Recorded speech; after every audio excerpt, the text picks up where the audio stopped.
En plein cœur du festival BD Boom, des ateliers pour enfants de tous âges. Apprentissage du coloriage ou du dessin de BD. À ce moment précis, Pauline se verrait bien en dessinatrice de bande dessinée. On essaye de faire des mélanges et des couleurs. Et voilà. C'est ça le dessin qui est déjà là? Oui.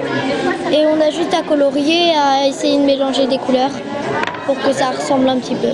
Dessin d'un côté, code narratif de la BD de l'autre. Ces deux jeunes filles font découvrir à ces enfants les onomatopées. Aïe, voilà! Objectif, Il veut leur faire découvrir tout ce qui se passe dans une BD. Donc en gros, les onomatopées qu'on retrouve beaucoup. première prise de contact avec l'univers de la bande dessinée et peut-être cette jeune fille verra-t-elle naître en elle une vocation. Ce fut en tout cas le destin de beaucoup. Au fur et à mesure que la BD a acquis ses lettres de noblesse, les auteurs se sont multipliés et les origines diversifiées. Jean-Pierre Gibra, lui, a débuté en tant que dessinateur de presse avant de développer son art en livre. À l'époque, réussir était beaucoup plus facile.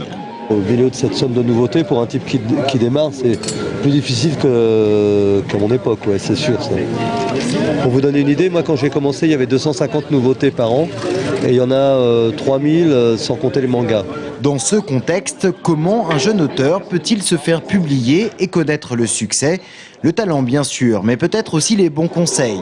C'était l'objectif d'une rencontre organisée avec Corbeyran, l'un des plus grands scénaristes de ces 2 dernières décennies. Beaucoup d'albums sur le marché, un marché qui est un petit peu en train de se ralentir, donc c'est vrai qu'il est bon de se poser la question, pourquoi un nouvel album doit-il arriver en plus dans la librairie, quoi. Face à lui, un jeune auteur. Il est venu avec son projet pour obtenir quelques précieux conseils.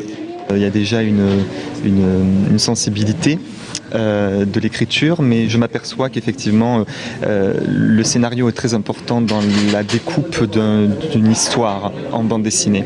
Si en 2009, la production de BD était en hausse encore de 2,4%, atteignant les 320 millions d'euros de chiffre d'affaires, le secteur était cependant en net ralentissement par rapport aux années précédentes, crise oblige.